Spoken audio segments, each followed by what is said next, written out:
একের ভিতর চারটি স্টাইলের বিকালের নাস্তা কিভাবে তৈরি করবেন খুব সহজে আজকে আপনাদের সাথে শেয়ার করব।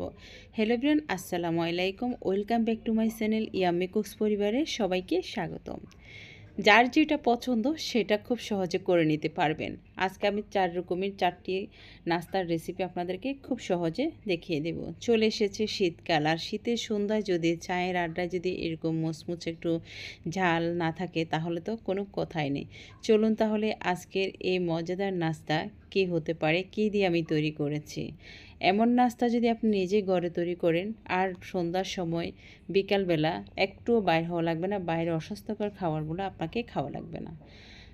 সর্বপ্রথম আমি চলে আসছি, ভিডিওটি না টেনে সম্পূর্ণ দেখলে বুঝতে পারবেন আমি কিভাবে তৈরি করলাম। এখানে আমি নিয়ে নিয়েছি 3 কাপ ময়দা, নিয়ে নিয়েছি স্বাদ মতো লবণ, একটু কালিজিরা দিয়ে দিয়েছি, তারপর দিয়ে দিলাম 1 টেবিল চামচ রান্নার রেগুলার সয়াবিন তেল। এখন এটাকে ভালো করে আমি মেখে নেব। এটা যখন একদম জুরজুরা করে মাখতে হবে, আপনার হাত দিয়ে ধরলে যখন বল হয়ে যাওয়া আবার ছেড়ে দিলে জুরজুর হয়ে যাবে। এখন নর্মাল টেম্পারেচারের পানি একসাথে অ্যাড করব না, অল্প অল্প করে আমি পানি দিয়ে এটাকে পারফেক্ট একটি ডো তৈরি করে নেব। এই ডোর উপরে নির্ভর করবে আপনার পিঠাটা। আপনি যতটা ভালো করে এটা ময়ান করে নেবেন ততটাই কিন্তু আপনার পিঠাগুলো খুব সফট হবে এবং মুচমুচে হবে। এখন উপরে একটু হালকা তেল দিয়ে আমি এটাকে 30 মিনিটের জন্য রেস্টে রেখে দিব, যাতে আরও ডোটা সফট হয়ে যায়। এদিকে আমি কিছু ফুড তৈরি করে নিচ্ছি। সর্বপ্রথম আমি এখানে দিয়ে দিলাম 1 কাপ পেঁয়াজ কুচি, তারপর দিয়ে দিচ্ছি 1 চা চামচ কাঁচামরিচ কুচি। এখন এখানে আমি দিয়ে দিব 3 রকমই আমি ক্যাপসিকাম নিয়ে নিয়েছি। এখানে 2 রকমই ক্যাপসিকাম নিয়ে নিয়েছি, সবুজ আর লাল। তারপর দিয়ে দিব আমি এখানে স্বাদ মতো লবণ দিয়ে দিয়েছি। তারপর দিয়ে দেবো আমি এখানে মরিচের গুঁড়ো দিয়ে দিচ্ছি, একটু জিরের গুঁড়ো দিয়ে দিচ্ছি, একটু হলদির গুঁড়ো দিয়ে দিচ্ছি, একটু চাট মশলা দিয়ে দেবো, আর একটু ভাজা জিরে গুঁড়ো দিয়ে দিব। এখন এটাকে ভালো করে একটু ভেজে নিচ্ছি।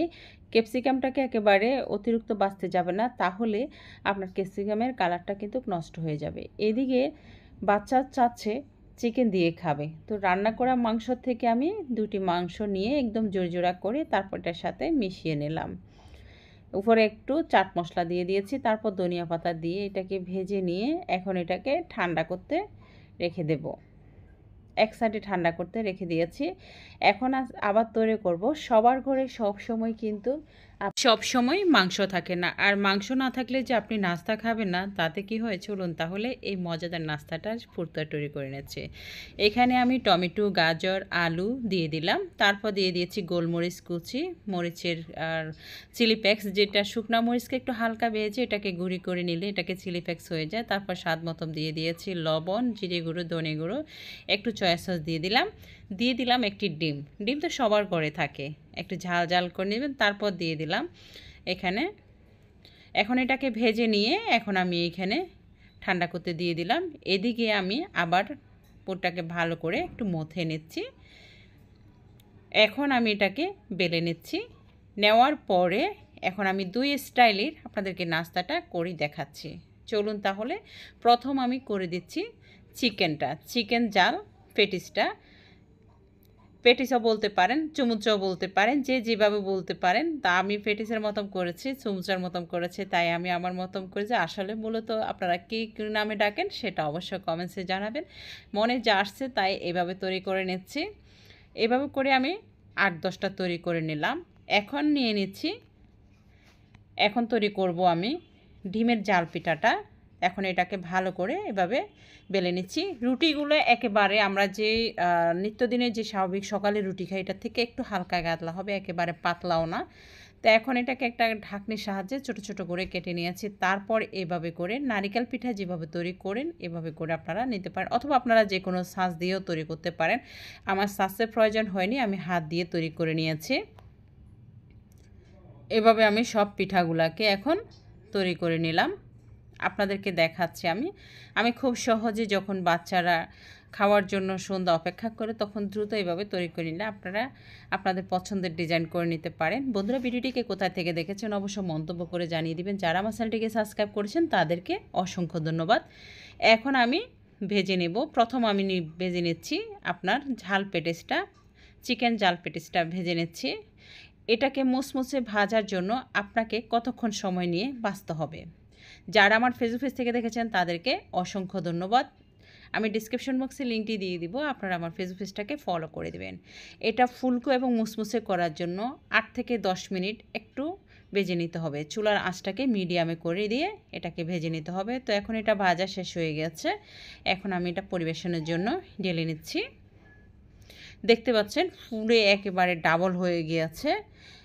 এবার চলে যাব ডিমের জাল পিঠাটা তৈরি করার জন্য। চিকেনটা তৈরি করে ফেলেছি। এখন একে একে সবগুলোকে আমি দিয়ে দিয়েছি। এই সময় একটু কারেন্ট চলে গিয়েছিল, তাই একটু ঝাপসা দেখা যাচ্ছে। এখন এটাকেও সেম একে 7 থেকে 8 মিনিট ভেজে নিতে হবে। চুলার আঁচটাকে আপনার তেলটা গরম করার পরে তারপরে পিঠা দিয়ে আপনার চুলার আঁচটাকে মিডিয়ামে করে দিতে হবে। তৈরি হয়ে গেল জাল পুলি পিঠা আর ঝাল পেটিস পিঠা। এবার চলে আসবো মিষ্টি পিঠা। বাচ্চারা তো একটু মিষ্টি খেতে পছন্দ করে। বাসায় কলা নিয়ে আসছে, আর সবরি কলাটা খুব দ্রুত পেকে যায়। এখন এখানে আমি 2টি কলা নিয়েছি, সাথে একটি ডিম দিয়ে দিয়েছি। আপনারা চাইলে 2টি ডিমও দিতে পারেন। তো আমিও দিয়ে দিচ্ছি 2টি ডিম, যাতে 2টি কলা নিয়েছি তার জন্য 2টি ডিম দিয়ে দিচ্ছি। আপনারা চাইলে এখানে একটি ডিম নিতে পারেন। এখন এটাকে আমি কাঁটা চামচের সাহায্যে এটাকে ভেঙে নিচ্ছি, যাতে কলাটা একেবারে নরম। সেক্ষেত্রে আপনার এটা এভাবে আমি কাঁটা চামচ দিয়ে স্ক্যামেল করে নিচ্ছি। তারপর এখানে দিয়ে দিব আমি 2 টেবিল চামচ দিয়ে দিব চিনি দিয়ে এটাকে এখন আমি ভালো করে আরও 2 মিনিট এটাকে ফেটিয়ে নিতে হবে, যাতে একেবারে কলা আর চিনি মিশে যায়। এখন এখানে দিয়ে দিব আমি 1 কাপ চাউলের গুঁড়ি দিয়ে দিয়েছি, ময়দা দিয়েছি আর দিয়ে দিচ্ছি এখানে 1/2 কাপ সুজি দিয়েছি। সুজিটা দিলে এটা একদম ফুরফুরা হয় এবং মুচমুচে হয়, খেতেও কিন্তু খুব ভালো লাগে। এখন স্বাদ মতো আমি একটু লবণ দিয়ে দিচ্ছি। এখন এটাকে আমি ভালো করে মথে নেব। যদি ময়দা লাগে আর একটু অ্যাড করবেন। এটাকে মেখে আমি 10 মিনিটের জন্য রেস্টে রেখে দিব, যাতে এখানে আমি সুজি দিয়েছি সেটা একটু ফুল উঠতে সময় লাগবে। উপরে একটু তেল দিয়ে আমি এটাকে এখন ভালো করে আবার একটু মথে নেব। তারপর এখন এটাকে আমি বেলে নিচ্ছি। আর এই পিঠাটা আপনার যে একেবারে পাতলা হবে না, আবার একেবারে গাদলা হবে না। যে রুটিটা আমরা নিত্যদিনে খেয়ে থাকি সেই রুটিটার থেকে কিন্তু এই রুটিটা একটু গাদলা হবে, যাতে এটা আমি খাজা তৈরি করতেছি। এটা এভাবে করে বেলে নিতে হবে। এখন আমি 4 সাইড দিয়ে এভাবে কেটে নিচ্ছি। কেটে নেওয়ার পরে আপনারা আপনাদের মতন করে ডিজাইন করে করতে পারেন। আমি খুব সহজে, যাতে আমার বাচ্চারা মায়ের হাতের নাস্তা খাওয়ার জন্য খুব আগ্রহ করতেছে, তখন আমি দ্রুত, আর হলিডেতে সবাই যখন একসাথে হয় তখন কিন্তু সবার পছন্দের নাস্তাগুলো তৈরি করা হয়। তো শীতকাল যাতে চলে আসছে, আমাদের বাচ্চারা তখন কিন্তু সন্ধ্যার সময় আপনার এমনি তো নাস্তা খুঁজে, তারপর শীতকালে খেতে কিন্তু খুব ভালো লাগে। খুব সহজভাবে আমি তৈরি করতেছি, আপনারা আপনাদের মতন করে তৈরি করতে পারেন। তো এইভাবে করে আমি কেটে নিচ্ছি। বন্ধুরা, ভিডিওটি যদি ভালো লেগে থাকে আপনারা আমার চ্যানেলটিকে সাবস্ক্রাইব করে পাশে থাকা বেল বাটনটি ক্লিক করে দিবেন, যাতে পরবর্তী যে কোনো রেসিপি আপনাদের নোটিফিকেশানে পৌঁছে যায়। এখন আমি সব পিঠাগুলোকে উঠিয়ে নিচ্ছি।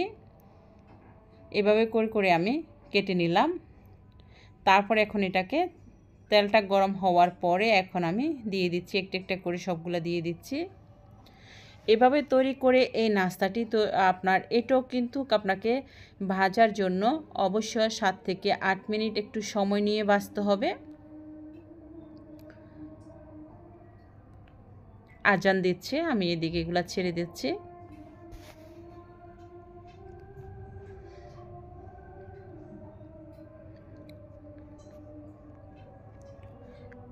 সবগুলা আপনার খাজাটা এভাবে দিয়ে দিলাম। নিমকি বা খাজা বলতে পারেন, নিমকিও বলতে পারেন, কলার নিমকি বলতে পারেন। তো এটাকে 7 থেকে 8 মিনিট আমি ভেজে নেব। যখন আপনি এটাকে একটু ভেজে নেবেন তখন কিন্তু এটা একদম ফুলে যাবে, দেখতে পাচ্ছেন সুন্দরভাবে। এখানে সুজি দেওয়াতে এই আপনার নিমকিটা ফুলে গিয়েছে। এখন পারফেক্টভাবে ভাজা হওয়ার পরে আমি এখন এগুলাকে নিয়ে নেব। আর এই নিমকিটা আপনি এয়ারটাইট বক্সে রেখে 1 মাস যাবত খেতে পারবেন, কোনো আপনার ফোঁতা হয়ে যাবে না। দেখতে কতটা লোভনীয় হচ্ছে, গরম গরম চায়ের সাথে তো একদম জমে যাবে। তারপর চলে যাচ্ছি আরেকটি মজার পিঠাতে। এখানে নিয়ে নিলাম তালের পিঠা। আজকে আমি এই মজাদার তালের পিঠাটা তৈরি করব। এখন বাজারে অ্যাভেলেবেল তাল পাওয়া যাচ্ছে, এটাকে ছেঁকে নিয়েছি। তারপর দিয়ে দিব আমি এখানে চাউলের গুঁড়ি দিয়ে দিচ্ছি এখানে 1 কাপ। তারপর দিয়ে দিব এখানে আমি 1/2 কাপ ময়দা, 1 কাপ চাউলের গুঁড়ি দিয়ে দিয়েছি, 1/2 কাপ ময়দা দিয়ে দিয়েছি। স্বাদ মতন দিয়ে দিব আমি এখানে লবণ। তারপর দিয়ে দিব আমি এখানে 2 টেবিল চামচ দিয়ে দিব আমি এখানে চিনি। চিনিটার আপনারা কেমন খেতে পছন্দ করেন অনুযায়ী দিবেন। তারপর দিয়ে দিচ্ছি আমি 2 টেবিল চামচ দুধ পাউডার। দুধ পাউডার দিলে এটা খেতে কিন্তু খুব ভালো লাগবে। সামান্য 1 চিমটি আমি দিয়ে দিচ্ছি, আপনার কোয়ার্টার চা চামচ থেকেও একটু কম, 1 চা চামচের 4 ভাগের 1 ভাগ থেকেও কিন্তু কম বেকিং সোডা। বেকিং সোডাটা দিলে এটা একদম ফুলে আপনার পিঠাগুলা ফুলকো। এটাকে এখন আমি ভালো করে ফেটিয়ে নিচ্ছি। আর এটা যত ভালো করে ফেটিয়ে নেবেন আপনার তালের এই পুয়া পিঠাগুলা একদম তুলতুলে হয়ে উঠবে। তো এটা যখন এইভাবে ফেটিয়ে নেওয়া হয়েছে, এটাকে আমি 10 মিনিট একটু রেস্টে রেখে দেব। বন্ধুরা, আপনারা তাল দিয়ে কিভাবে তৈরি করেন অবশ্যই কমেন্টসে জানিয়ে দিবেন। একটু স্বাদ বাড়ানোর জন্য দিয়ে দিলাম আমি এখানে কিছু কিশমিশ। তারপর দিয়ে দিব আমি এখানে, এটাকে ঢেকে দিলাম। এখন উপরে দিয়ে দিচ্ছি কিছু নারিকেল কুচি। তালের পুয়া পিঠা খাবো কিন্তু দাঁতের নিচে আপনার নারিকেল পড়বে না, তাতে কি হয়? তো এরকম মজাদার পিঠাটা খেতে কার না ভালো লাগে। দেখতে পাচ্ছেন যখন এই ছোড়াটা দিয়েছি, এটা যখন 10 মিনিট রেস্টে রেখেছিলাম এরকম ফুলে আপনার কাইটাই হয়ে গিয়েছে। তো এখন এটা থেকে আপনি হাত দিয়েও করতে পারেন বা চামচ দিয়ে করতে পারেন, আপনার যেভাবে সুবিধা হয়। আমার কাছে মনে হয় যে হাত দিয়ে করলে খুব সহজে কিন্তু যে কোনো জিনিস খুব দ্রুত করা যায়। তো আমি এভাবে হাত দিয়ে ছোট ছোট লিচি কেটে দিয়ে দিচ্ছি। আপনারা অথবা পলিথিনে ঢুকিয়ে তারপরও করতে পারেন, তবে খুব সহজ হচ্ছে যে হাত দিয়ে করাটা। তো এটাকে 4 থেকে 5 মিনিট আমি মিডিয়াম আঁচে এটাকে ভেজে নিচ্ছি। নাস্তা তৈরি করার সময় কখনো আপনার একেবারে লো করবেন না। লো হিটে যদি আপনি ভাজেন তাহলে তেলটা কিন্তু অতিরিক্ত টানে আর সেটা খেতে ভালো লাগবে না। মিডিয়াম আঁচে এটাকে 5-6 মিনিট আমি, এটা 5-6 মিনিট লাগবে না, 4-5 মিনিট হয়ে যাবে। তো দেখতে পাচ্ছেন মনে হচ্ছে যে তেলের ভিতরে ফুটবল খেলা হচ্ছে। তো এইভাবে তৈরি করে নিলাম তালের পুয়া পিঠা।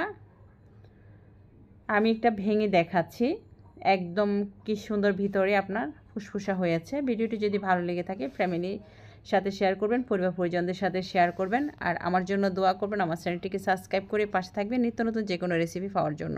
আসসালামু আলাইকুম।